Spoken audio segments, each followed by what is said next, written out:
I just feel like I've been around the block, ripping up fantasy stock, working around the clock. Look at the view from the top. Researching rookies a lot? No, I just be listening to pods, yeah. One in particular, I'm just a messenger, let me just pass on the rock. Browning, brunning, pruning, pronouncing ain't what he's doing. What he's doing is not losing, but infusing you with new things. And there's Dennis the Bennett, yeah. The man is a menace, yeah. Building a dynasty, some of the finest things. Promise you, you won't regret it. Sly as a fox, cultured in pop. Give him his props. Here is a thought, here is a box. And you cannot compare them at all, so don't even try. Careful with the news, but when you use a take, I take up Tony Fire. I mean Dyer, because anyone else is a huge mistake. Whoa, fantasy round table, fantasy round table. Yeah. Fantasy round table, come take a look at the crown, baby. Hey, fantasy round table, fantasy round table. Woo. Fantasy round table, come take a look at the crown, baby. Go.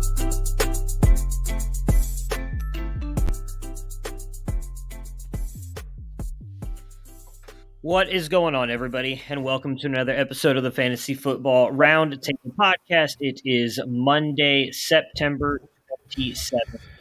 Before we jump into talking about football we all know and love, I would just like to say that we are, our thoughts and prayers are with Tabby and the Tagliere family. Obviously, the passing of Mike this weekend was not easy for anybody in this community. He's a member of our community and a member of our family as well. One of the nicest people. I only got to have one conversation with him. I'm not going to pretend like I knew him, but he was very kind and took time out of his day to talk to me about what the industry was like.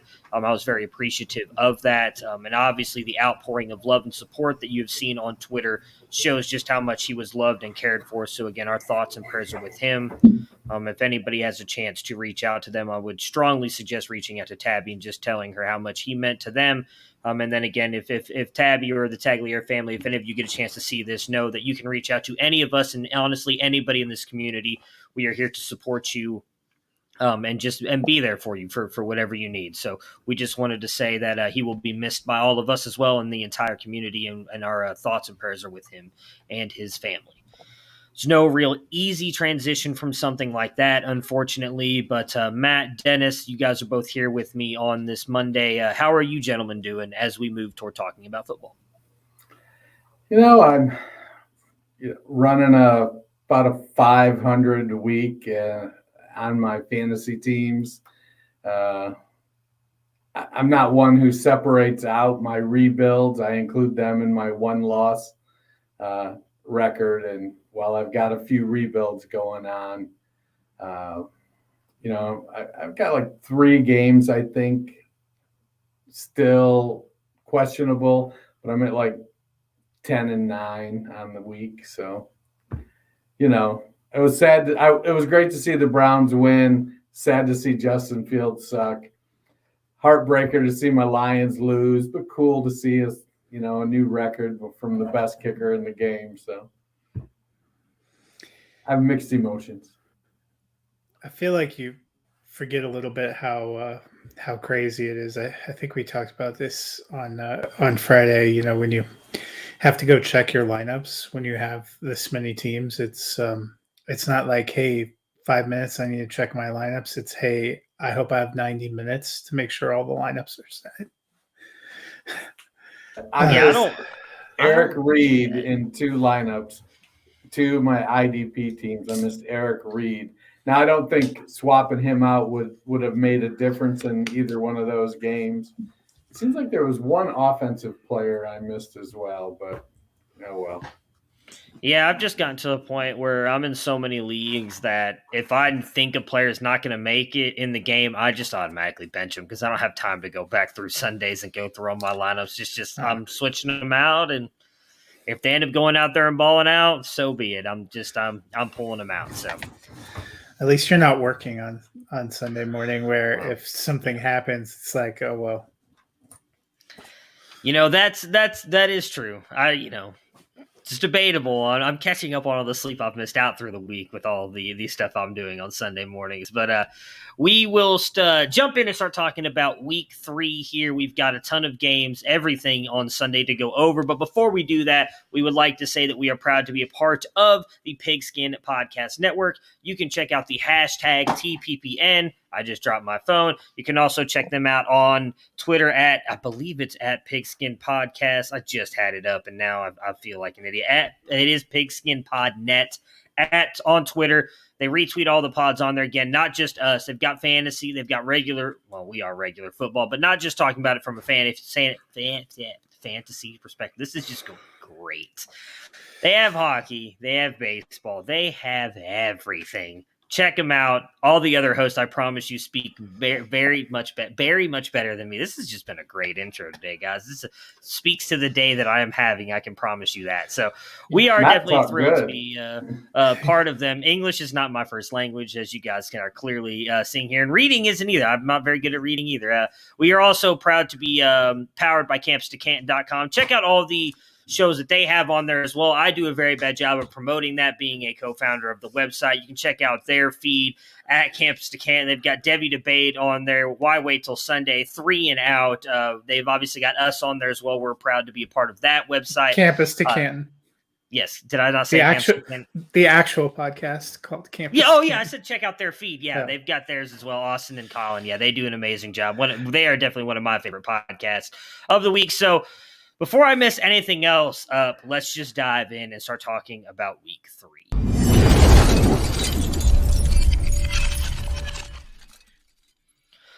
The first game we are going to talk about is the Bills routing the Washington football team 43-21. Matt, it was a tough game for Washington. Are they in trouble? We talked a little bit about this on Friday. This defense, we all thought was going to be very good. They haven't quite played up to the expectations we had for them, and it was a huge passing play for Gibson. Should they use him more that way? Yeah, I think we talked about before, it didn't make sense that the guy who's a converted wide receiver to running back somehow had no role in the running back passing game. And you saw good things happen. That 73-yard play, I was actually watching Red Zone at that point in time, so I got to see that one. Was a really fun play. He made really good play there. Washington, not a great start, 1-2. Obviously got dealt a tough hand with Fitzpatrick being injured. They still have time to bounce back. The biggest thing in their favor is they are still in the NFC East. Yeah. Gibson's getting 50%, 57% of the snaps, McKissick 43%. And I agree, it doesn't make sense to let your converted wide receiver not catch passes.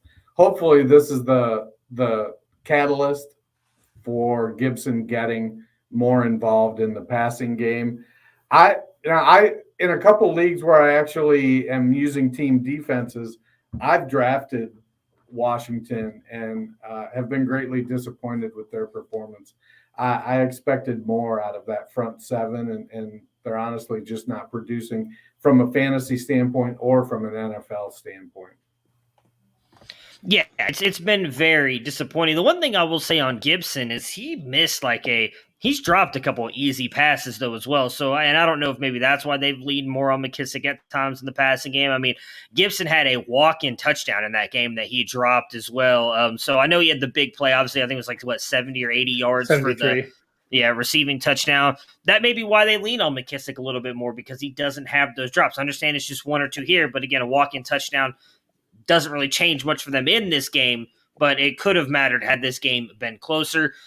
Dennis, Josh Allen looked like 2020 Josh Allen in this last game. And what do we make of this backfield with Zach Moss? Now looks like he's actually getting some starting time here. He had a receiving touchdown. What are your thoughts on Josh Allen, the backfield, and last but not least, our favorite wide receiver, Stephon Diggs? Should we be worried about him? I don't think we should be worried about him. He's still the one, but that team has so many weapons that if Diggs is covered by the best defensive back on the other team, and there's a a large gap between them, between the defensive backs, it makes sense to go to another wide receiver. Beasley has been consistent. Say what you will about, he doesn't have a ceiling or whatnot, but if you're going to catch 9 passes for close to 100 yards every week, I'll take that floor, and he gets into the end zone occasionally. Emmanuel Sanders is the perfect, third receiver / outside receiver there. Gabriel Davis would be just as good, but Davis is going to have to wait a year. And I think it's interesting that Josh Allen kind of needs to get a little consistent. He's been a little up and down early in this season. But it looked like Zach Moss is trying to push Devin Singletary aside. He's producing when he gets the opportunity. Yeah, I'll take the Diggs part first. I was surprised when I looked. In 3 games, he has 31 targets, which means he's averaging 10 targets a game, which is not too bad. He had 166 targets last year in 16 games. That would put him on pace for 170 targets, 175 targets in a 17-game season, which is right about what you're looking for. I think we just haven't seen like the big yardage splashes or the scores. Hopefully that will come. So you have to be encouraged that he's still at least getting volume. Emmanuel Sanders looked good. That was his first kind of big splash game. I think the biggest concern the first 2 games was they weren't throwing the ball that much. Now they at least back to a more high volume pass offense that lifted Cole Beasley up to, been questions about whether he was a worthy play. The backfield is a huge quagmire. Zach Moss, not even active week 1, has scored 3 touchdowns in the 2 games since, got the lion's share of the carries, got the lion's share of the targets. Was it because they were up? Is it because Devin Singletary had a bad week of practice, matchup based? I think this is going to be a frustrating backfield all season. Yeah, it's definitely going to be a frustrating backfield. We had some hope that maybe it was going to be Singletary after he got all of the run there in week 1 with Moss being deliberately inactive, but that looks like that has changed now with him being back. I'm not as worried about Stephon Diggs. Outside of his first 2 years in Minnesota, he's had at least 6 touchdowns. I think that is kind of what's holding him back a little bit here. 31 targets in 3 games. That averages out to 10 targets a game. That's pretty good. He just hasn't been getting in. I think it's fair to say, too, Josh Allen hasn't really clicked until this game. Those first 2 games, it did not look like the Josh Allen we remembered of 2020. He looked like that in this game. So I think better times are coming for Stephon Diggs. I'm not worried about him. It's just one of those guys, we talked a little bit about this with Devontae Adams back in week 1. Now, granted, Diggs has not put up the stats that Adams has, but Adams hasn't really had that touchdown. That first week still got you 12 points. I think that's coming for Diggs. Diggs is going to be all right at the end of the day. Next up, Dennis mentioned this a little bit in the beginning there. The Browns beat the Bears 26-6, and I think it's fair to say it wasn't even that close. It was a very ugly game for the Chicago Bears here, and that's where we're going to start. So now the second game where we've gotten to see Fields, and he struggled, Dennis. If healthy, do they go back to Andy Dalton in week 4? Well, if Matt Nagy is going to keep creating Andy Dalton game plans and trying to make Justin Fields execute them, I would imagine, they're going to go back to Andy Dalton. That, this kind of reminded me of almost what, who's the Gruden's, Jay Gruden, kind of reminded me of what Jay Gruden did with Dwayne Haskins. I do think that Fields is a much better prospect than Haskins, but Gruden basically didn't prepare him and then said he wasn't ready. Well, he actively did not prepare him, then put him out there and he sucked. And then Gruden said, see, I told you. Well, yeah, if you're not getting him ready. And it feels like Nagy was hell-bent this year on, I'm just going to give Fields a set of plays, and that's all I'm going to have him run all year long, because he needs the quote-unquote seasoning or development. I'm not going to expand it. And then when they get to this week and they have to play him, now it's like, well, I'm still going to run the same game plan because I believe in it, even though the quarterback has a completely different set of skills. I don't know. It was hard to watch Fields. He really struggled a lot, and he did hold the ball a long time. A lot of times, did not get rid of it. And I don't know if the Browns changed up their front or their coverage, but we've seen all season long that all of the rookie quarterbacks have struggled when given extended playing time. Yeah, the Bears line is dreadful, which is first of all, and they made zero adjustments. Might as well not have even had a coach. A lot of commentary about not rolling the pocket, not doing things that would have taken advantage of Justin Fields' mobility. Their coach came out today and said all three quarterbacks are on the table. They're considering Nick Foles, too, if Andy Dalton's not ready to go. So that gives me a moment of pause, except for the fact that they will ruin Justin Fields if they keep throwing him into those situations. So I don't, I get Dennis's example about Dwayne Haskins, except for in that situation, Jay Gruden didn't want to draft Dwayne Haskins. It seemed like Matt Nagy and the Bears were on the same page about moving up to get Justin Fields to be a franchise quarterback. So then this whole approach makes even less sense. Yeah, I mean, I'm not in the coach's room, so I can't say that what they did or didn't do for the game plan. When you do have defensive players, though, like Myles Garrett coming out and said they did nothing to utilize Justin Fields' skill set, I trust Myles Garrett. I think he's one of the best defensive players in the league. And when he tells you that a guy like that should not be just standing 3 or 5 steps back every single drop, the fact that he made it easier on them tells you something. I know there's a lot of people around the Chicago team that don't believe it's Nagy's fault. I just disagree with that. I don't – outside of Mitch Trubisky's first year, which I will admit that offense looked really good, as did Mitch Trubisky, I have not seen anything that makes me think Matt Nagy is a good head coach or offensive coordinator. So I unfortunately do agree with you, Matt. Like, I love Justin Fields, and I'm wearing a Justin Fields shirt today. I love the kid. I think he's one of the best quarterbacks already. I picked him to be top 12 last week. I do not want to see him go back out there. At this point, I would rather see them throw Nick Foles out there until Matt Nagy is gone, because with that offensive line as bad as it is, I don't care if you had Tom Brady back there. That game plan is just not going to work. And I don't understand why they kept doing it. So we'll see what happens. Obviously, I mean, I think Fields is by far the most talented of that group. But if they don't figure out a way to tailor that game plan at least a little bit more toward his skill set, I don't see much success for him this year, unfortunately. OBJ, though, Matt, he looks solid in his return. What are you expecting out of him moving forward? They did a really good job of trying to get the ball to him, and he made a couple big plays for the Browns. Yeah, I was pleasantly surprised. We thought he might start a little bit slow. He's only about 11 months removed from that injury, but 9 targets, very encouraging. Caught 5 for 77. They went to him, I believe, on the very first passing play. So that's all an encouraging sign. I actually saw that. That was on Red Zone. The Red Zone was also hyped for the return of OBJ. Yes. Yeah, it was a 13-yard play. It was very nice. Very first play of the game. Yeah. And it might just be me, but it seemed like the Browns' pass offense was a little bit better in this game too. So I think those are all some encouraging signs. Dennis, anything to add on Odell and his return?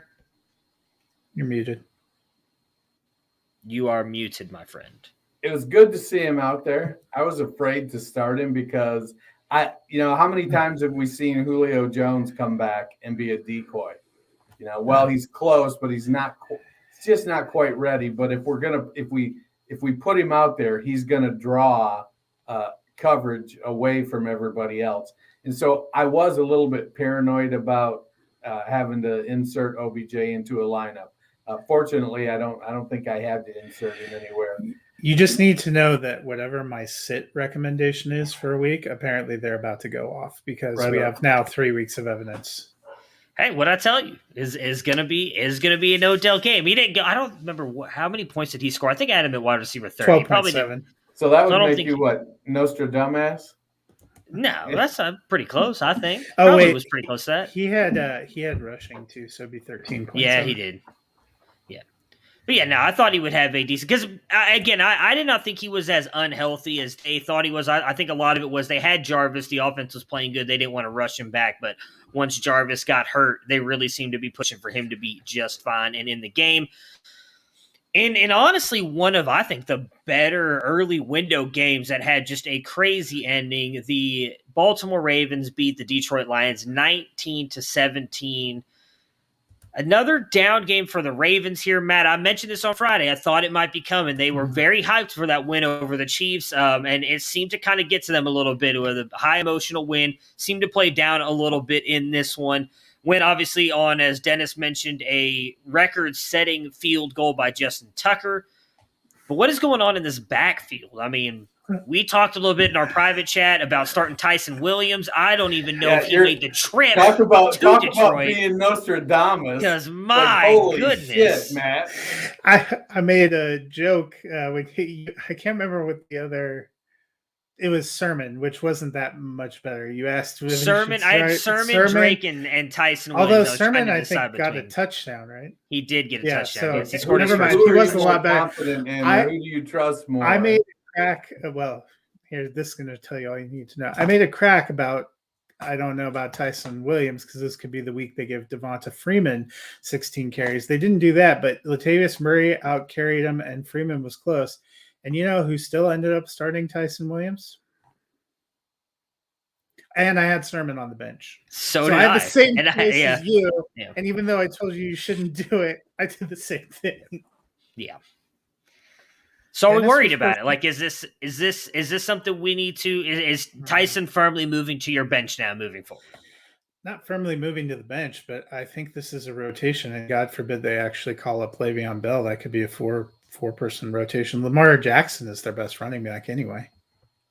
Yeah, we all know Lamar is going to get a lot of carries. He's going to take a lot of carries. But for them to all of a sudden go to, hey, guess what? We're just going to give everybody 3 carries.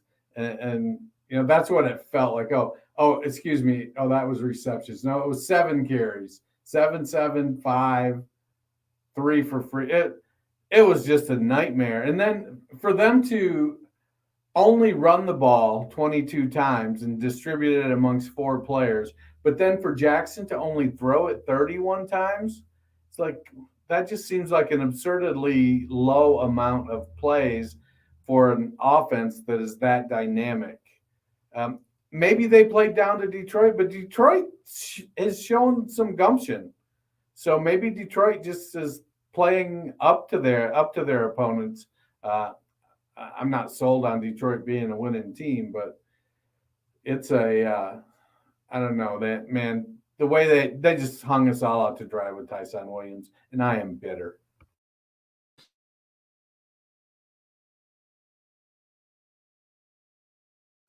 You're muted, Matt. I thought I clicked the button. I said, speaking of your Detroit Lions, it was Khalif Raymond's week this week. Is it going to end up being whack-a-mole here at receiver in Detroit? I mean, we thought at least we're going to be able to trust T.J. Hawkinson, who wound up with a whopping 2 targets in this one. I mean, I thought we could trust Quintez Cephas as well, but apparently whack-a-mole is the game in Detroit, like you said. Now, it was nice to see DeAndre Swift get 7 targets and convert all 7 of them. To go along with 14 carries. So 21 touches for Swift was definitely nice. I think they've got enough talent that they should spread it around. No, they don't. Get the ball to T.J. Hawkinson. Don't be a dumbass, Dan Campbell. Look, he was just concentrating on the kneecaps. He didn't have time to see where the balls were going.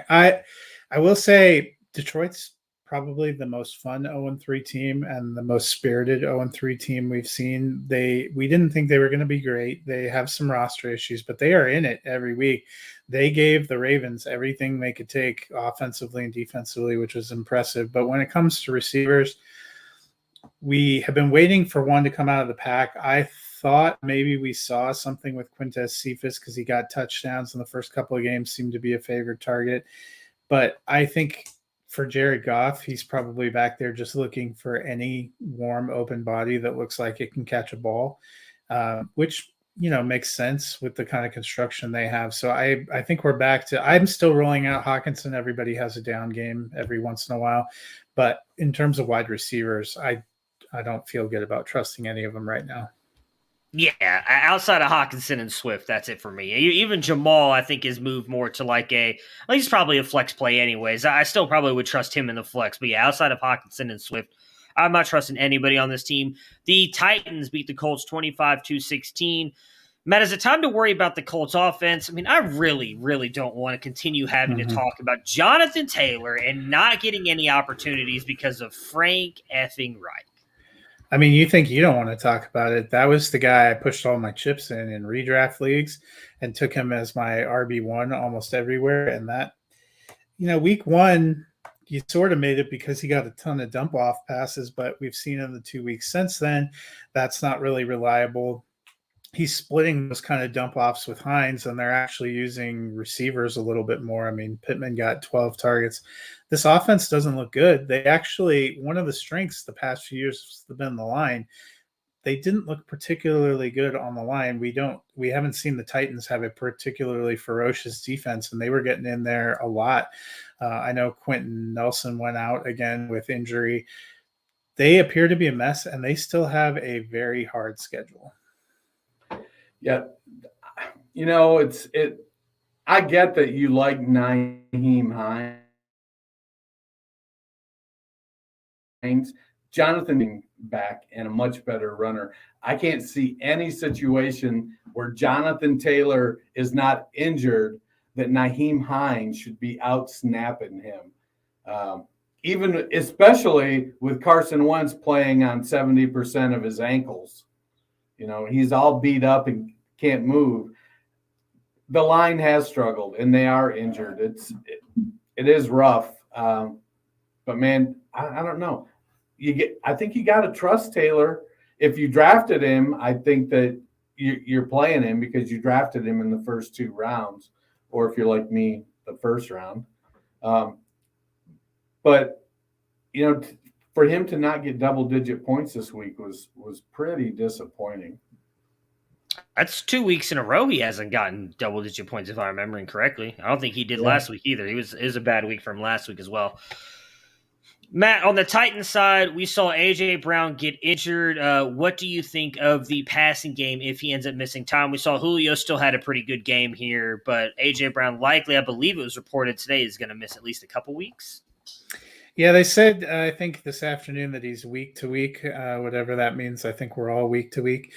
What we saw in the passing game, Julio, he had 4 targets, which wasn't too bad, but there was a whole mess of people that got targets. Derrick Henry continues to get targets and to be a part of the passing game, which is fascinating to me because that was the big knock on him for a long time. I wonder if that'll continue. But we saw basically Ryan Tannehill spreading it around. Nick Westbrook, I'm not even going to attempt to pronounce that third last name, got a touchdown. Jeremy McNichols, back from the dead, got a touchdown. Chester Rogers, a former Colt, got a touchdown. So it looks like they're gonna be happy spreading it around, and they're going to target Julio as much as it makes sense.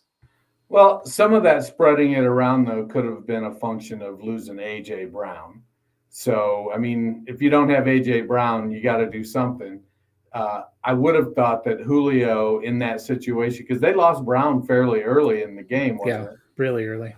So for them to lose Brown that early and then Julio to only get 4 targets, that was something. I mean, Tannehill only threw the ball 27 times. I mean, he threw it less than Lamar Jackson did. For Pete's sake, when you got Derrick Henry, you don't got to throw it that much. Yeah. Yeah, I get it. I mean, par for the course. But I don't know. If Brown is going to miss any time with that hamstring, I'm curious who's the new OC there in Tennessee? Anybody remember? I'll look it up.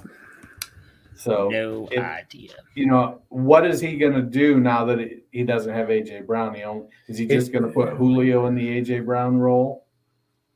I guess I should have specified Tennessee Titans because I got some guy for Todd Downing. Todd Downing, yeah. probably a reason I don't Almost remember. I was about to say the name, and then I saw the word volunteers, and that was kind of a clue to me that I typed. I was too vague with my internet searching.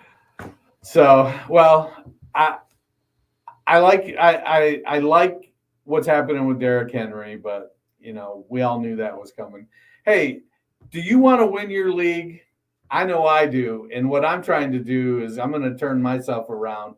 I'm using the Flash Update Pro from Football Diehards, the tool that helped Bob Harris reach the Fantasy Football Hall of Fame. At footballdiehards.com, we have a full suite of tools to make you a better fantasy manager. Rankings, configurable cheat sheets, mock drafts, consistency tools, target distribution, and much, much more. Go to Football Diehards, click on Flash Update Pro, use code ROUNDTABLE, all one word, ROUNDTABLE, to get 15% off the already low price of $24 and make your way through the rest of this season. Get the right guys off waivers, make things happen. If you're 0-3, you're not out of it yet. Now, if you get to 0-5 or 0-6, then maybe you're out of it. Make some moves. Go get Flash Update Pro. Use code ROUNDTABLE for 15% off. All right. The Fighting Justin Herberts pulled the upset over the Kansas City Chiefs 32-24. MVP season on the way for him. It was a big road win for the Chargers. Dennis, are they for real? Yes. We heard the talk about, Mike Williams is going to play that Michael Thomas role. Well, by golly, he is. They're funneling the ball to him, and Mike Williams is putting up some points. It was good to see Austin Eckler get involved, and actually the game that we hope for from him on a more regular basis.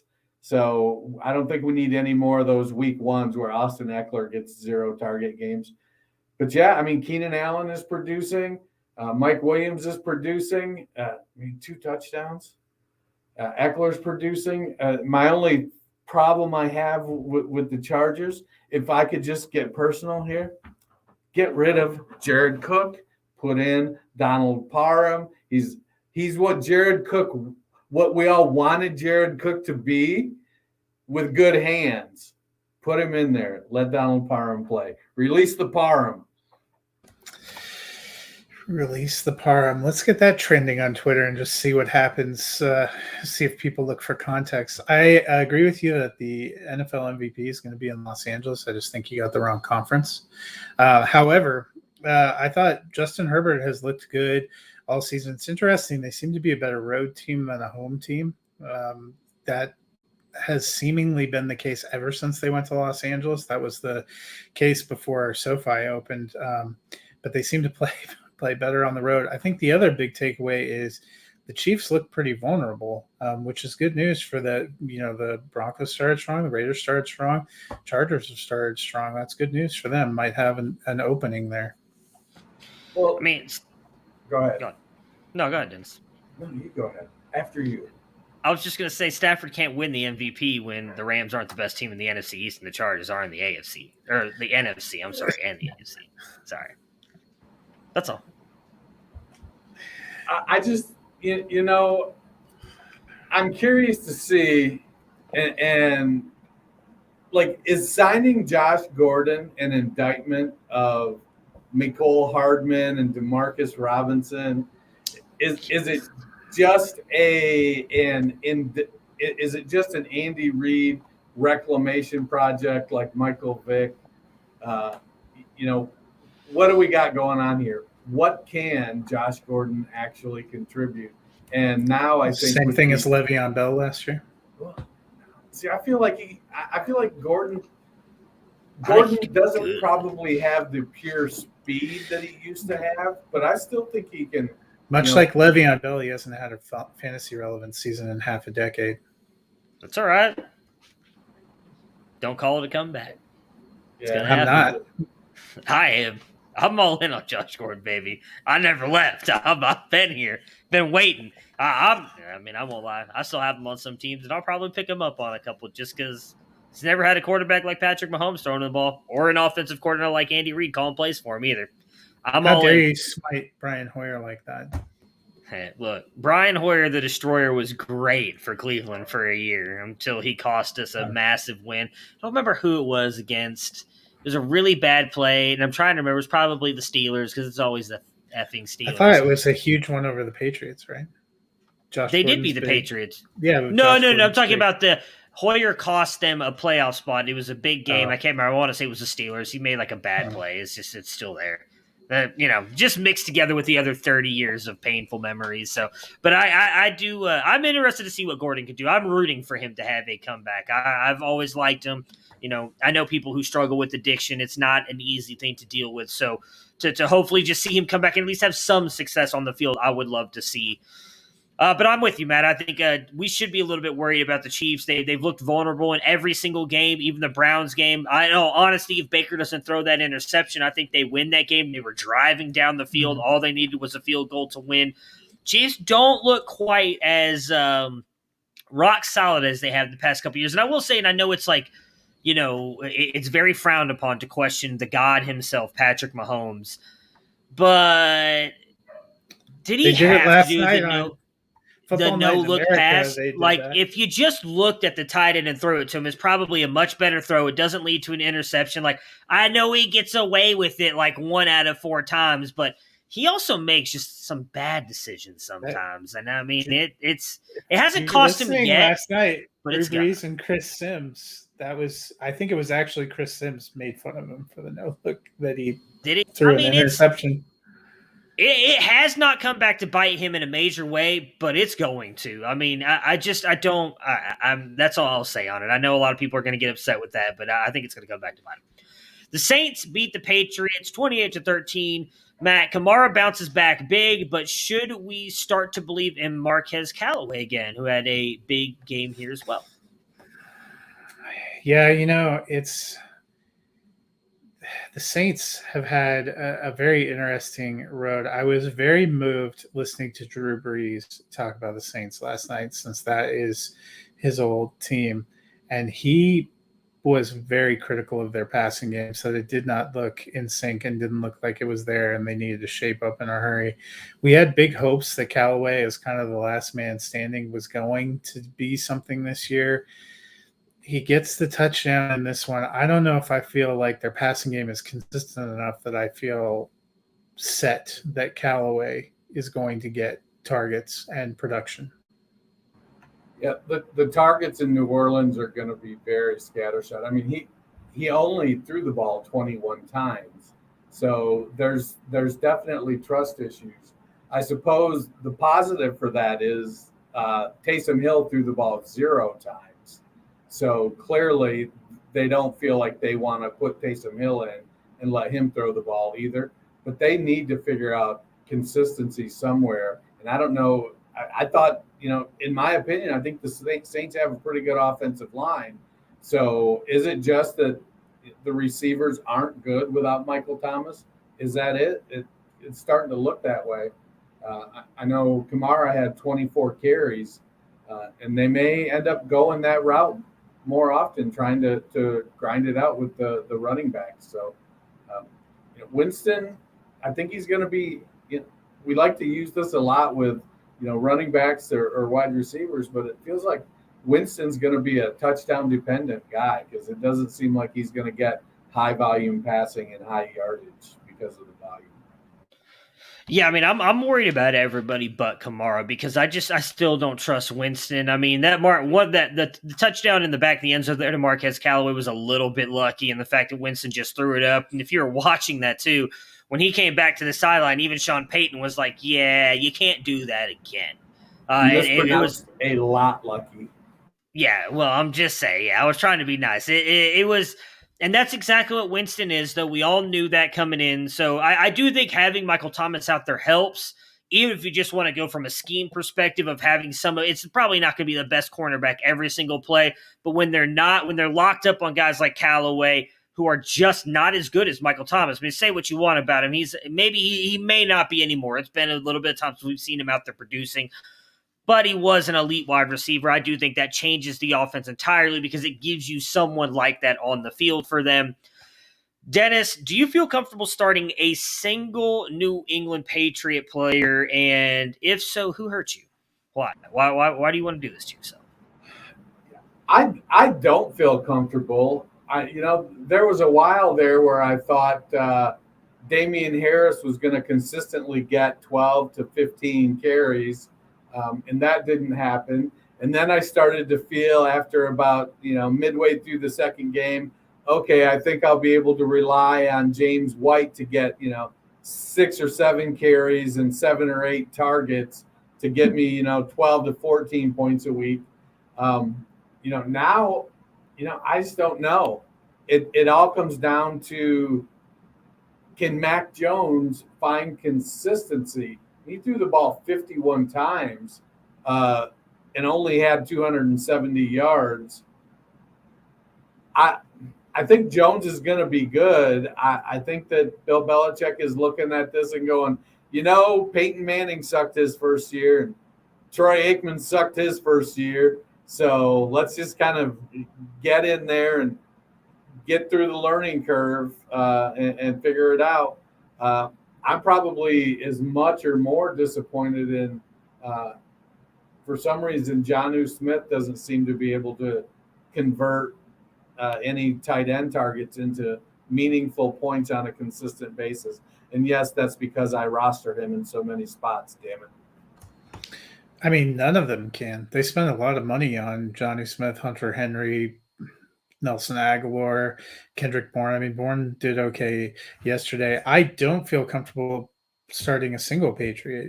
James White got nicked up, so we'll have to see what his availability is. They're actually going to be playing a primetime games against the Buccaneers team where you can't, nobody can run successfully against them. The way you beat them is with excellent quarterback play over the top to good wide receivers, which is the one thing it doesn't seem like the Patriots can do. I would imagine that's going to be a pretty tough game. I still have a little bit of faith in Damian Harris, but that's about the only player I think I can. And even saying trust him is a little hard to. I agree with you. This week, I'm probably not playing him going up against that Buccaneers defense. But getting 2 points in fantasy this week isn't great. We've seen that, though, with the Patriots. It's one of the most infuriating things about them is you think it's the time to finally play one of those guys if they're having a couple good weeks.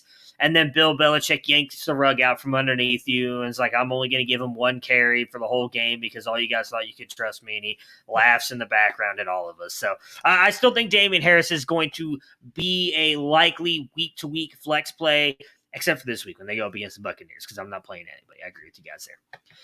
The Falcons beat the Giants. I'm not really sure how that happened, but they did, 17-14. Dennis, what are we doing with the Falcons in fantasy? I mean, I was legitimately running down to the post office and printing up have you seen ads for Kyle Pitts. Now, he did finally show up in the third quarter, but it's been bad. Calvin Ridley was outproduced by Cordero Patterson, of all people. What is going on? I think they're just trying to Arthur Smith is trying to figure out what life after Derrick Henry looks like. And he doesn't have Ryan Tannehill to help figure things out. Matt Ryan looks like he's cooked, which I don't know what's going to happen with his contract. They're going to end up eating a bunch of money if they try to get out of it in the next, year or two. But Pitts, I mean, he had 3 targets. I don't know how on he actually came. 3 targets is not nearly enough. Ridley, 61 yards on 8 targets. I mean, you got to get him down the field. That's a ridiculously low number. And Cordell Patterson, we've seen it throughout his career that he is just annoying enough to screw up our fantasy teams. So people are going to roll him out next week, go grab him on waivers if he's still available. And next week he's going to touch the ball 3 times and get, 4 yards. I mean, Calvin Ridley, you kind of have to play, especially with where you drafted him. And he's still getting targets. Kyle Kyle Pitts, I definitely worry about. Mike Davis, I'm moderating expectation. It feels like he's tracking more of a, you hope he's an RB3 flex. Cordero Patterson, we made jokes, but he actually seems like the best play the last few weeks because he's getting volume in the passing game and in the running game, and he's legitimately getting the best opportunity to get scores. I agree with Dennis. Matt Ryan, if I had banked my season on Matt Ryan or counting on him to be a solid QB2 in Superflex, which he's always been, I'm feeling very worried. Just think, they could have had Justin Fields. Yeah, I think most people drafted Kyle Pitts, unfortunately, to play him, but he still would have looked better than what Matt Ryan's done. That's the bad thing. I don't know. They can't block either. Yeah. Now, I think most people drafted Kyle Pitts, unfortunately, to be a starter as well, and that's just not coming true. I'm with it's Ridley and Patterson right now. You cannot trust anybody else, and that sucks because that likely means unless Kyle Pitts all of a sudden just supernovas here at the end of the season, I am going to be singing a fight song here at the end of the season because things are not looking good for me right now on the Kyle Pitts bet. Let's see. Who else do we have to talk about here? We are talking about the Falcons, and my computer is messing up. Barkley comes back strong with a solid game. Matt gets a touchdown and some passing work. We talked about this was his chance to break out, was against a bad defense, but are we trusting that now moving forward? I mean, I was encouraged he got 16 carries. I was encouraged he got in the end zone. I was encouraged he got some targets. I honestly thought the entire Giants offense would be better. I'm kind of hoping Jason Garrett and Matt Nagy get a private one-way trip to a third world country and we never have to hear from them again at this point in time. Because, I do not understand how the Giants lost this game. They looked pretty darn good against good defenses and looked pretty darn inept in terms of scoring points. Now, I know Slayton got injured, Shepard got injured. Those are probably all, good things for Barkley going forward. I think his usage is going to continue to increase. I am back to feeling confident, at least, that he should be started. Yeah, the Falcons are going to win somewhere. I mean, we saw Houston, who we all thought was going to be lucky to win one game, come out of the gate and win their first game. So, we knew the Falcons were going to win a few games this year. And I think we all pegged the Giants as being one of those teams that was going to have winnable games for teams that were probably, we kind of all, it's Jason Garrett. For whatever reason, we all kind of hate Jason Garrett. Now, Saquon Barkley getting 23 touches, I think bodes well going forward. 7 targets, caught 6 of them. The volume is going to be there for Barkley. And hopefully on the team I drafted Jonathan Taylor in the first round, Saquon Barkley, whom I drafted in the second round, saves my butt. That's because I've started 0-3 in that league. It was a bummer to see Slayton go out because I think he's been playing well. Shepard has been playing really, really well. But then Colin Johnson came in and got a bunch of targets. Galladay's hamstring started acting up. Maybe this is where Kadarius Toney steps in and shows that he really wasn't a wasted first-round pick. It's going to be, interesting to see because I do think that who's that other cat they had out there, C.J. Board. I do think that he's probably your white paper wide receiver 5 special teamer. So you guys know we're part of the Pigskin Podcast Network. We're happy to be there, and we have a partnership now with DraftKings.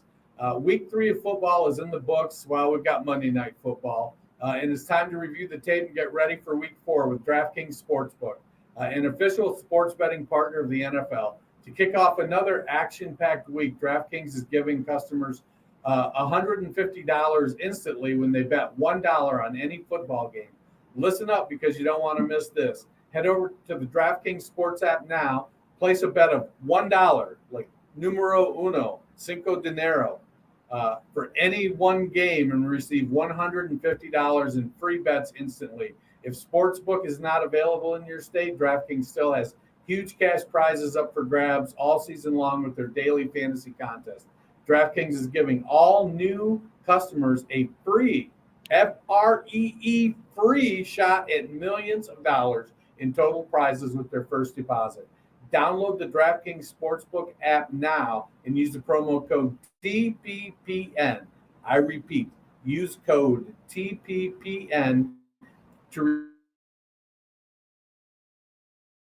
receive $150 on any football game. That's promo code TPPN this week at DraftKings Sportsbook, an official sports betting partner of the NFL. Must be 21 or older. New Jersey, Indiana, or Pennsylvania only. New customers only. Minimum $5 deposit and $1 wager required. One per customer. Restrictions apply. See DraftKings.com. All right, so let's move on and talk about the next game here, and that is the Bengals beating the Steelers 24-10. Matt, is Jamar Chase a wide receiver one for fantasy? I mean, we know he's number one for the Bengals, and he's number one in Joe Burrow and our hearts, but is he a number one fantasy wide receiver?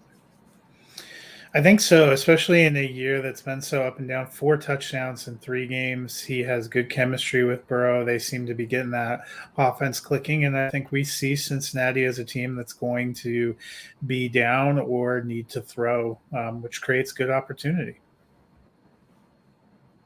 You know, I expected Jamar Chase was going to be good. I sold him short. I don't know if it's how much of this this past week was because T. Higgins was out. Higgins was getting a good volume.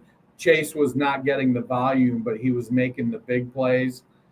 It'll be interesting to see what happens when Higgins comes back.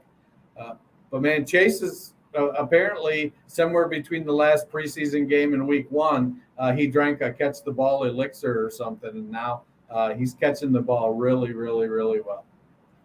Yeah, he has been absolutely phenomenal. You know, someone posted a video about this. I think it was actually one of the after the preseason touchdown, but it was still really cool to see the mixture of him, Joe Burrow throwing it to him, and him changing from the Bengals uniform to the LSU one. It was awesome to see, and they've definitely got that LSU magic going here. So it is awesome to see.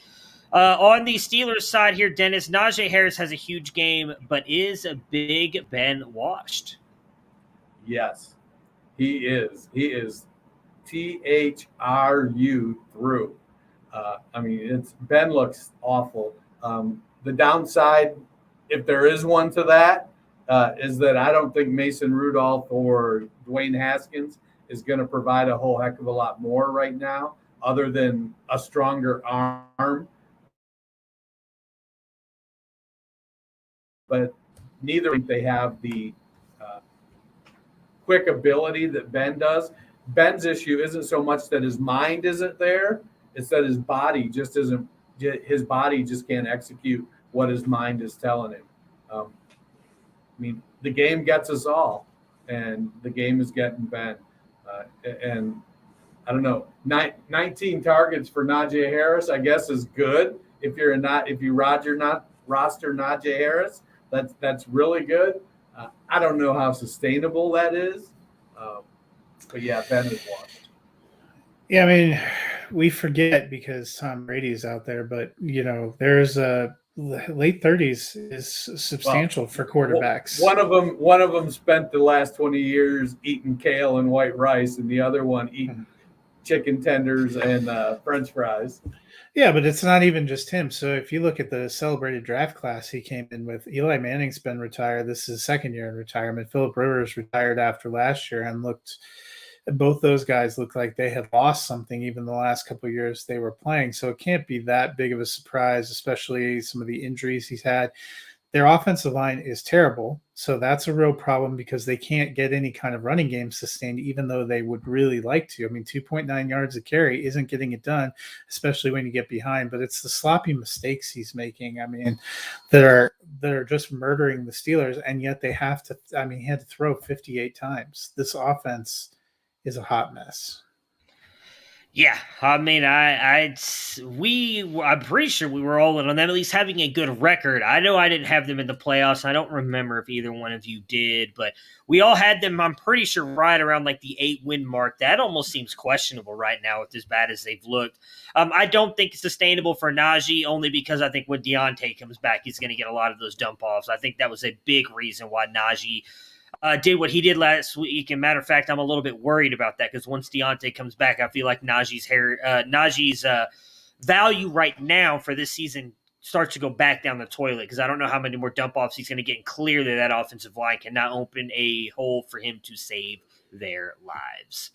Dennis? So before you move on, I just want to say au revoir, or I'll see you later.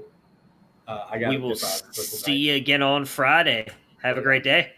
Thanks, Phil.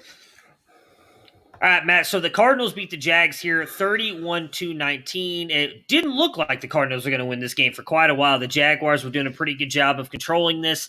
It was a huge day, though, for Arizona's running backs. How confident are you and which Cardinals receiver should we be in these Cardinals receivers week to week? There we go. Again, reading, not my strong suit. Yeah, sorry.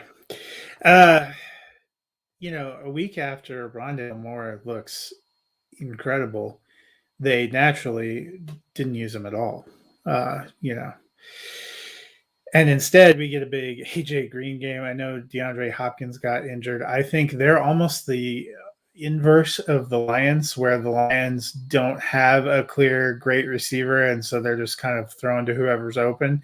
The Cardinals seem to have so many good receiving options that they're just throwing to who's open, which is great for NFL terms, but is going to be brutal for fantasy. We're seeing a lot of up and down play right now.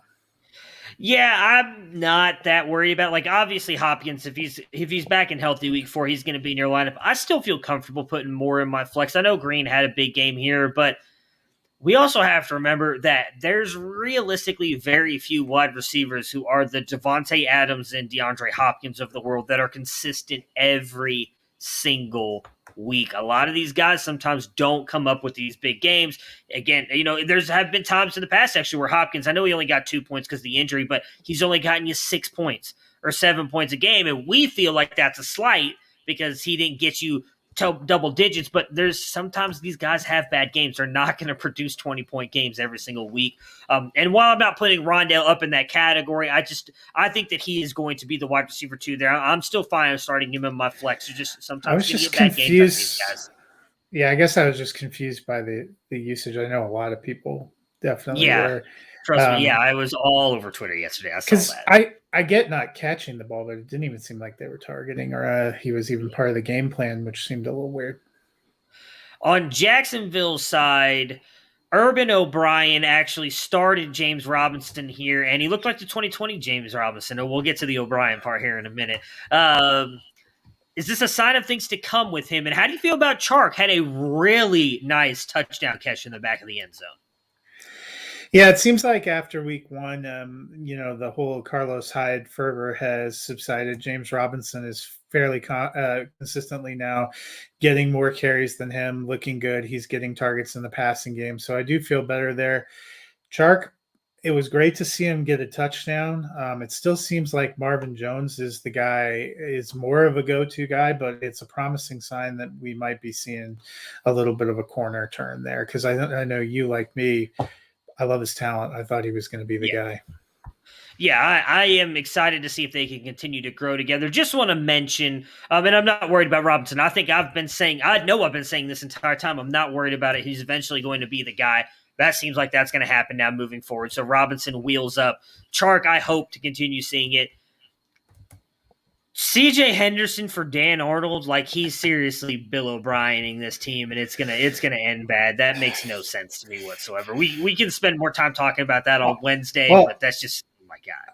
I was also kind of curious. The Panthers must really have loved what they're seeing from Tommy Tremble because they went and signed Dan Arnold to a free agent deal, and he actually was fairly decently used weeks 2 and 3. I thought that was fascinating too, and I don't know why they think a tight end is going to make a difference for the Jaguars right now. They need, unless Dan Arnold is secretly playing left tackle. Because it's Urban Meyer. That's why it doesn't make any sense. None of this has since he's shown up there. Your Denver Broncos blank the Jets 26-0. I mean, like, that's about all I got for the Jets. Like, it's not even I'm worth not going to talking kick about. the Jets while they're down. They're a work in progress. They're not good. Their offensive line sucks. They need a franchise quarterback. They don't have a franchise wide receiver. Is that good enough? Should we move on now? Need a franchise running back. Please don't clip this for Felix. He's gonna come for you. What? Why? He's What's gonna wrong come with for you. What's wrong with that? I said KJ Hamler gets hurt. News came out today that he has a torn ACL. Looks like he will be out for the season. We got Jerry Jeudy is already out as well. What are you now expecting from Tim Patrick and Cortland Sutton? They're going to be the primary guys. Tim Patrick, all he has done his entire career with Denver, now going in the fourth year, is step up when people are out and make plays. Had a touchdown each of the first two games yesterday, led them with 5 receptions, 98 yards. I think he needs to be on everyone's roster. We'll touch on a couple waiver wire folks at the end of the episode, since we're not going to be on tomorrow. But Tim Patrick, he's been good. I think Cortland Sutton's been good. Their pass offense has been decent. They had a very soft schedule to start. I'm interested to see they're going to play Ravens, Steelers, Raiders, Browns. They will get a better test than they did the first 3 weeks. Yeah, I mean, at least they've got a soft matchup in between some of those and the Steelers. They should be all right there. I'm with you. I mean, again, Tim Patrick, he almost won me a championship. I guess I can't keep blaming that on him. It's more on Case Keenum. And I love Cortland Sutton. He's been awesome these past couple weeks, and with as good as Teddy's looked, I think you gotta be starting both of them. The Rams beat the Buccaneers 34-24. Matt, is the lack of the running game an issue for the Buccaneers, or do you think it was just a bad game? No, I mean, I think we've seen this all 3 weeks now. They've really struggled. Not in the first week, it was not only did they struggle to get yards against Dallas, the running backs kept turning the ball over and giving it back to Dallas. But yesterday, 43-year-old Tom Brady was their leading rusher, and he and Chris Godwin were the ones that got the goal line carries. You can't be a championship team if you can't run the ball at all. And right now, Ronald Jones, Leonard Fournette, Giovanni Bernard, they're big names. They're not cutting it.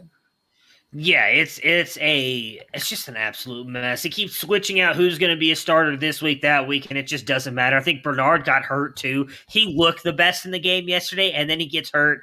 I mean, if you have Mike Evans, Chris Godwin, hopefully Gronk comes back healthy. I have a couple shares of Gronk right now. I think you're kind of happy that it's not working, because that just means Brady's going to throw the ball like 50 times every game now at this point.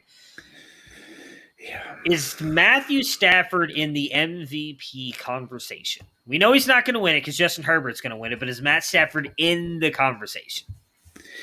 I mean, he's got 928 yards, 9 touchdowns, 1 interception in 3 games. So he's averaging over 300 yards and 3 touchdowns. Rams are 3-0. They just beat the defending Super Bowl champions. He's completing 70% of his passes. I think that's everything you're looking for from a quarterback who, by the way, also doesn't have a running game.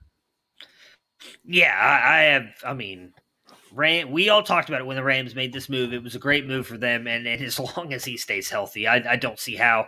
I still think the Packers are going to end up being the best team, but man, the Rams look scary. They really do look like a good team right now. The Vikings beat the Seahawks here 32-17. The Seahawks defense seemed to be struggling. Is this a cause for concern for this team, Matt? Yeah, because we've seen after 3 weeks now, the Colts don't really have much of an offense. So the points that they put up to keep it close are probably indicative of the Seahawks not having a good defense. They got railed at home against Tennessee, who had looked flat. They got destroyed yesterday by the Vikings. Their offense is decent, but not good enough to overcome giving up 30-plus points a game.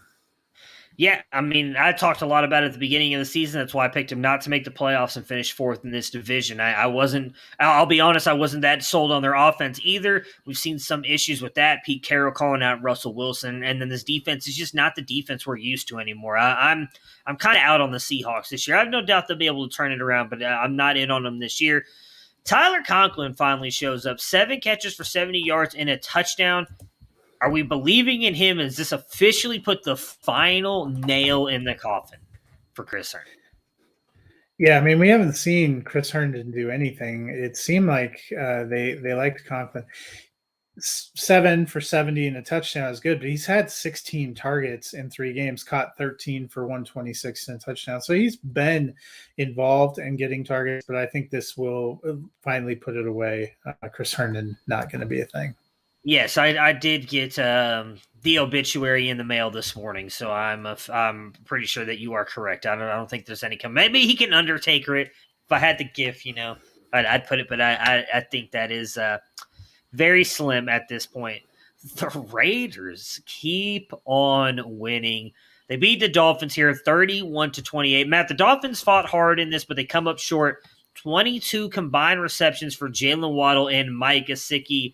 Your thoughts on them moving forward, at least right now with Jacoby Brissett, who we know will be the quarterback for at least 2 more weeks as they put Tua on short-term IR on Sunday. Yeah, they still are not able to run incredibly well. Gaskin, 65 yards on 13 carries, looked a little bit better. Malcolm Brown was able to get into a touchdown, but it seems like with Brissett especially, they're looking at these short passes. 12 receptions for 58 yards has to be one of the stranger stat lines you're ever going to see for a number one receiver, but Waddle seems to thrive in that area, and this might actually be good for Mike Gesicki. We wondered, was he, out of it completely? Yesterday, he got 12 targets, caught 10 balls for 86 yards. That's pretty good. Yeah, I was trying to pull up Jacoby Brissett's stats because I want to say he threw the ball it was over 30-something times. He did. Yeah, I'm looking at it right now. He threw it 49 times. 49 times and 32 didn't get passes over for 215 yards. Yeah, that's what I'm saying. He didn't even get to 300 yards. I knew it was under 300. That just shows you how close to the line he was going everything. He averaged 4.4 yards per attempt. I mean, again, we said that this was going to be Waddle's game. It just happens to be now it's doing it with Jacoby Brissett instead of Tua. I don't even trust Gesicki, if I'm being honest. It's just Waddle for me in this offense. Mm-hmm. I would love to continue to trust Gaskin because I think he's good, but the fact that they had all those plays close to the line and Gaskin didn't get any of that work does worry me. I just don't know that he's going to get the rushing work, and now that he's not getting any receiving work either, I'm starting to think I'm going to be out on Gaskin here moving forward. Well, he did get 3, but only 9 yards on 6 targets. Not incredible. And, of course, the running back we all roster and thought was going to be good here in Las Vegas, Peyton Barber. He goes off for 111 rushing yards, 3 receptions. He's the running back to own when Jacobs is out? Yes, let's all pour one out for our Kenyon Drake hopes. Kenyon Drake, RB16 last year, ran for 955 yards and 10 touchdowns for a decent team in Arizona, signs a 2-year, $11 million deal, the biggest for a free agent running back, and apparently has no role on this team. Welcome to maybe John Gruden's in that fishing boat, that Fredo Corleone fishing boat with Jason Garrett and Matt Nagy out there. They're winning, so that's good. But he said 2 weeks ago he was looking forward to seeing Peyton Barber, and nothing really happened, which wasn't that shocking. But we've seen Barber do this before. Just when you think you're out, he pulls you right back in, just so I can get another Godfather reference in there. Yep, yeah, I posted that up. Well, I did it of Sal from Sopranos when the Josh Gordon signing got announced. I was like, just when I thought they were out, they pulled me back in. Love it. I'm not giving up on Drake just yet because I'm with you. We've seen this out of Peyton Barber. I just don't think Peyton Barber's that good anymore. He's going to come crashing back down to earth, I would think, any week now. And as long as Jacobs is going to be out, if he's going to be out for longer, I think Drake is going to eventually be the guy. But Peyton Barber is going to be a thorn in all of our sides because that's just what John Gruden does. He has never seen a veteran player he doesn't like. He loves to sign all of them and loves to just bring back the glory days. So I would not be surprised if we don't see Peyton Barber go off for at least a couple more weeks. Last but not least, the very fun and entertaining Sunday night football game between the Green Bay Packers and the 49ers. Packers pull off a last-second win, 30-28. Matt Adams is on a tear, but nearly got knocked out with a monster hit. It was very concerning. Yeah. What would this passing game look like without him? Yeah, I think that has to be a serious concern. We've wondered for a while, were they going to be able to develop anyone around him? Aaron Rodgers threw it 33 times. 18 of those targets go to Adams. He completed 23, 12 of them to Adams. He threw for 261 yards, 132 of that to Devontae Adams. They haven't developed much else around him. It looked like MVS pulled up lame at the end of the game too. That's something to be concerned about. A lot of talk was made about Randall Cobb coming back. Hasn't really been a factor. If you take out Adams or Jones as a piece out of this offense, I don't know what you get, because AJ Dillon hasn't looked that great either. They're good when they have all three of those guys in there and clicking, but it was a very scary moment. I thought he was knocked unconscious. I was shocked he came back. Yeah, he came. It felt like he came back in like a play later. It was very surprising. Yep. I did not. I was terrified. I was getting ready to start saying all kinds of prayers to any God that was available to listen. It was not pretty, because I have very many shares of Devontae Adams. He's one of my favorite players in the league. I was honestly terrified, but I'm glad that he is back and healthy. If he goes out, just, we thought we were putting the final nail in the coffin for Chris Herndon. Open up a casket for the Green Bay Packers offense, because I don't think they're going to be able to do anything without Devontae Adams. Jimmy G played pretty well in this, and the 49ers have been strong. How do you feel about this quarterback situation? We did get to see Trey Lance in this game again. Yeah, but it seems like Trey Lance, they have a certain set of package plays that are mostly in the goal line, using him as a threat to run. Jimmy Garoppolo, may not be incredible, but I don't know if he's done anything necessarily that would pull him out. He won that game last night. He led a very good drive, delivered the touchdown strike when he needed to, and then their defense, with 37 seconds, apparently forgot Devontae Adams existed, left him open. Well, they thought they knocked him out. That was the whole point, yeah. So I don't see them making a switch anytime soon. Now, if they start cratering and you start seeing the wheels come off the bus, this seems like the one quarterback situation where Lance is going to have a defined role. We'll probably see him for a few plays every week, but I think they're comfortable with what they've got. Yeah, I was probably the one. I'm going to end up being wrong on this with you and Dennis. You guys both said you thought Jimmy G was going to play the whole season. I thought that Trey Lance was going to come in. Jimmy G has been playing very good. I assume Lance will still be in packages. I don't think he takes over the starting role if Jimmy G keeps playing this way, because I'm with you. They're in these games. They've won a couple of them. They have a Super Bowl team around Jimmy Garoppolo, and it seems like Kyle Shanahan is more than happy in just having a team with a quarterback who distributes and relying on this running game, his passing weapons, and this defense. All right, as Matt mentioned earlier, we will not have a show tomorrow, so we will recap the Monday Night Football game on Wednesday when we preview the Thursday Night Football game. So we're going to give you guys your waiver targets for Week 4. We'll start at quarterback. The two bigger names, Teddy Bridgewater is still somehow only rostered in 27.7% of leagues, and I think it's time to have that conversation about Sam Darnold. He's rostered 15%. He's been very good. What would you do with these two quarterbacks? Teddy's been fine, and I know that I've been critical in the past, so I don't want this to go wrong, but I'm actually leaning Darnold of these two, and let me tell you why. McCaffrey probably going to miss a few games. That'll put a little bit more on the passing game. He's also had some rushing TDs. I think they don't have a premier back, so he's in there. But Carolina's next 5 games: at the Cowboys, home for the Eagles, home for the Vikings, at the Giants, at the Falcons. None of those are defenses that scare you with the way Sam Darnold is playing, with the way their defense is playing, with needing to make up some things. DJ Moore's on a roll. They have some good weapons. I think he can give you good scores. I think Bridgewater's going to be fine too, but it's the difference. Bridgewater's coming into a 5-game stretch where, however we feel about these teams, they are more of a challenge when you see the Ravens, the Raiders, the Steelers, the Browns, and Washington football team on the schedule than what Sam Darnold's going to face the next 5 weeks. Yeah, I would lean Darnold as well, because I think he's got the higher ceiling. I think if you're wanting just a safe floor quarterback that's going to give you a consistent amount of points every single week, Teddy's your guy. Darnold has those chances, I think, for more explosive games because of the offense and the way they call the offense. Why I like Denver's weapons, even with Judy and Hamler being out. They've got great running backs, good tight end. They've got Cortland Sutton. As you mentioned earlier, Patrick is more than a good enough fill-in guy, and we're going to talk about him later. We got DJ Moore, Robbie Anderson. I know CMC is out for a couple weeks, but when he comes back, Tommy Tremble looked very good in this past week as well, who we'll talk about as well. So I would go with Sam Darnold as well over Teddy Bridgewater. I think he's got the higher ceiling. At running backs, we mentioned Christian McCaffrey is going to be out. That puts Chuba Hubbard and Royce Freeman as top guys for most people. Chuba Hubbard at 18.2% rostered and Royce Freeman at 0.6%. And then, of course, you've got the aforementioned Peyton Barber at 7.2.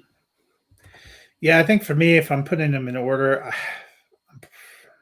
I'm putting Chuba Hubbard 1 because I think he'll be in there for a couple more games, but it's pretty close with him and Peyton Barber. If I knew Jacobs was for sure going to miss a couple more games, I'd probably lean Peyton Barber just because he seems like he's getting opportunity. And I think Royce Freeman's going to be involved, but Hubbard did nothing in his limited touches to suggest he's not going to get more touches. 11 carries, 52 yards was pretty good. He had a couple of passes. He looked more dynamic and more nifty. Freeman's going to be in there probably, especially on pass blocking downs because he's very good at that. He's going to maybe be in heavier goal line packages, but I think Hubbard probably gets more work there. Moving on to the wide receivers, you've got Emmanuel Sanders at 24.6%, Tim Patrick at 18%, Deshaun Jackson at 1.9%, Donovan Peoples-Jones at 1.8%, and Anthony Miller at 0.7%. How would you rank these wide receivers for your waiver wire pickups in week 4? I'm curious how you feel about Donovan Peoples-Jones. It looked pretty good with him being involved there. Jarvis Landry, we know, is going to miss some time. OBJ is back, but there is room for more than one guy to be in there. But for me, my top pickup is going to be Tim Patrick. The Broncos Judy's still out for at least 4 weeks. Hamler's done for the season. It's going to be him and Cortland Sutton. And they don't have a lot behind them right now. They traded Trinity Benson to Detroit. So right now they have Kendall Hinton, who was our emergency quarterback last year, and they have Deontay Spencer, who is pretty much just a punt returner. It remains a question who they bring in. So I feel pretty good about Tim Patrick there. Behind him, I think I probably would take a shot on Emmanuel Sanders. He seems like he's got a role. Then Donovan Peoples-Jones, then Anthony Miller, and then Deshaun Jackson. I know Jackson 3 for 120 and a touchdown. People got pumped. I feel like that's going to come or go. I liked the role Anthony Miller was developing in Houston. I just don't believe in the offense as much. And I think Donovan Peoples-Jones looks like he's developing nicely. Yeah, Tim Patrick would be the one for me as well. As you mentioned, I think his role is the most solidified because of the injuries. I like Emmanuel Sanders, and I do like that he had a big game here. He was targeted a little bit in last week's game as well, so I don't want to say it was just a one-game sample size. But we've seen Dawson Knox coming on a little bit. I expect Stephon Diggs is going to be better. Cole Beasley, Gabriel Davis, so I'm a little bit worried about him. Donovan Peoples-Jones, I like what we saw out of him, and he flashed last year as well.